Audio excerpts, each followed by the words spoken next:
Good day everyone. I am John Emmanuel Sanawantale and welcome to today's video, where we delve into three critical topics in obstetrics: the prolapse of the umbilical cord, shoulder dystocia, and multiple gestation. As expecting parents or healthcare providers, understanding these issues is crucial for ensuring safe pregnancies and deliveries. So, let's dive in and explore the cause, risks, and management strategies associated with each of these obstetric emergencies and complex pregnancy scenarios. So, stay tuned to gain valuable insight into these important aspects of maternal and fetal health. Prolapse of the umbilical cord. By the definition, is an obstetric emergency that occurs when the umbilical cord descended alongside or ahead of the presenting part of the fetus during labor or delivery. This can lead to compression or occlusion of the cord, compromising fetal blood flow and oxygenation. So there are two types of prolapse, the occult prolapse and frank prolapse. The occult prolapse is the cord lies alongside the presenting part without being palpable during vaginal examination. While the frank prolapse, it is the cord is visible or palpable at the introitus. So there are some risk factors of prolapse. First is premature rupture of membranes. Second is malpresentation of the fetus. And the third one is polyhydramnios or excessive amniotic fluid and multiparity. And the last one is fetal macrosomia. Umbilical cord prolapse will lead a serious complication for the fetus. The first is fetal hypoxia and acidosis. The second is fetal heart rate abnormalities and stillbirth or neonatal death if not promptly managed. To manage the umbilical cord prolapse are first, elevating the presenting part of the cord by manually pushing it back into the uterus or using positioning maneuvers. Second is rapid delivery via emergency cesarean section if the fetus is viable and delivery can be achieved quickly. Then is maintaining maternal oxygenation and intravenous fluid administration to support fetal oxygenation. Next is shoulder dystocia. By the definition, is an obstetric emergency that occurs during childbirth when one or both of the baby's shoulders become impacted behind the mother's pubic bone, delaying delivery of the baby's body after the head has been delivered. Let's watch the video clip about how shoulder dystocia happened.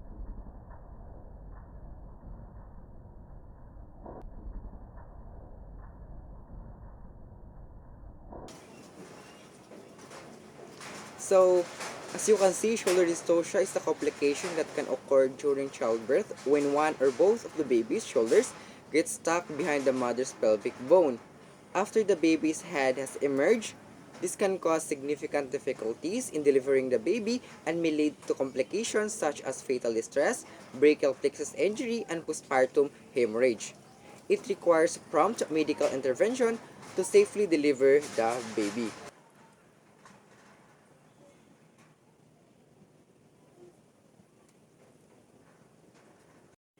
Here some several factors can contribute to shoulder dystocia. First is fetal macrosomia or large birth weight. Second is maternal obesity. Third one is prolonged second stage of labor. Then is maternal diabetes and previous history of shoulder dystocia. Complications of associated with shoulder dystocia include first is brachial plexus injury. Can occur as a complication of shoulder dystocia due to the excessive stretching or compression of the nerves in the baby's neck and shoulders area during delivery.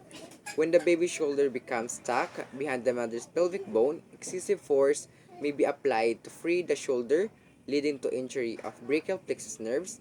This can result in partial or complete paralysis of the affected arm, depending on the severity of the injury. The next complication will be fracture of the baby's clavicle or humerus. Let's watch this of fractures of the baby's clavicle or humerus occur. Fractures of the baby's clavicle or collarbone, and numerous or upper arm bone refer to breaks or cracks in these bones, which can occur during childbirth, particularly in cases of shoulder dystocia. These fractures can result from the application of excessive force to maneuver the baby's shoulders out from behind the mother's pelvic bone, and symptoms may include pain, swelling, and limited movement in the affected arm. Fortunately, with proper medical care and immobilization, these fractures typically heal well over time. So the next is Hypoxic or hypoxic anoxic brain ischemic damage is caused by too encephalopathy little oxygen due to getting to the prolonged baby's delivery. brain. Here, the green dots show oxygen molecules fueling the brain. The yellow lines are signals from the brain keeping the baby's heart pumping in a healthy rhythm. If the oxygen supply is decreased, the baby's brain waves slow down. This slows down the baby's heartbeat, which in turn further slows down blood and oxygen to the brain. Inside the brain, neurons depend on oxygen to feed them. Blood vessels carry oxygen to these neurons with each heartbeat. If the heart slows down, or the blood supply is cut off, less oxygen is delivered to the brain. Without enough fuel, the neurons, also called brain cells, start to die. If the process goes on too long, the baby is left with areas of dead or dysfunctional brain.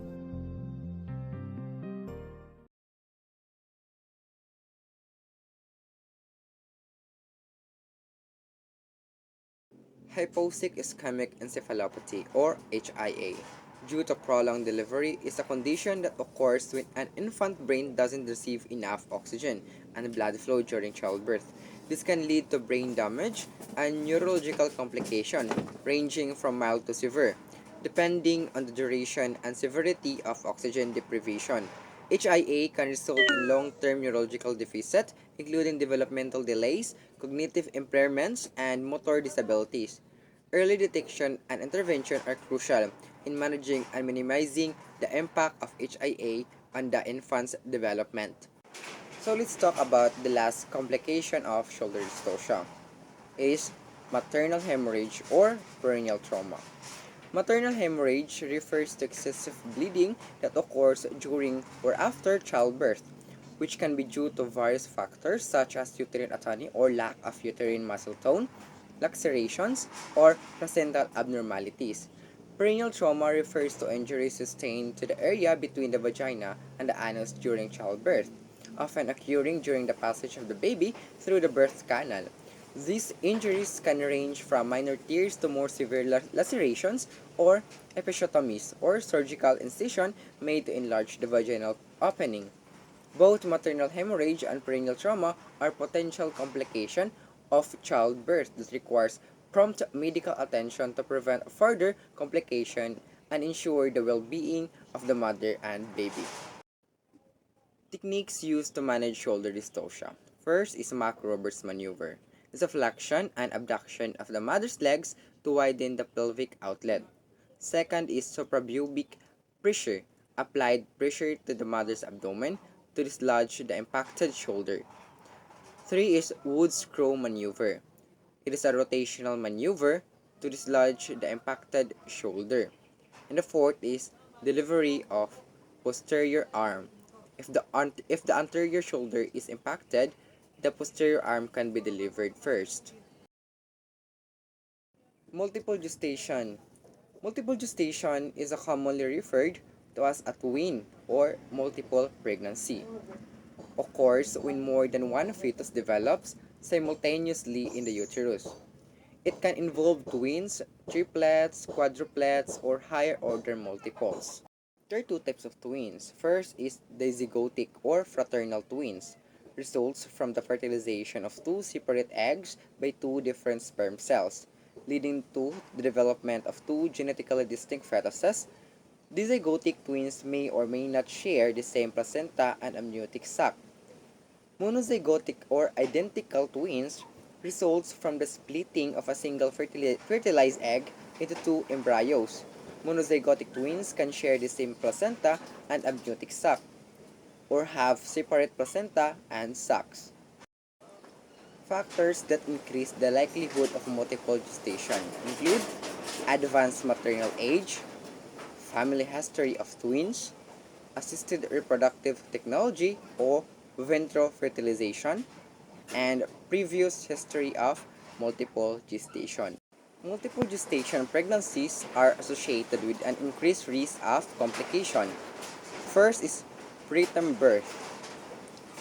Second is low birth weight, gestational diabetes, gestational hypertension and preeclampsia, placental abnormalities o placenta previa placental abruption, twin-to-twin transfusion syndrome, and congenital anomalies, and increased maternal morbidity or postpartum hemorrhage and cesarean delivery.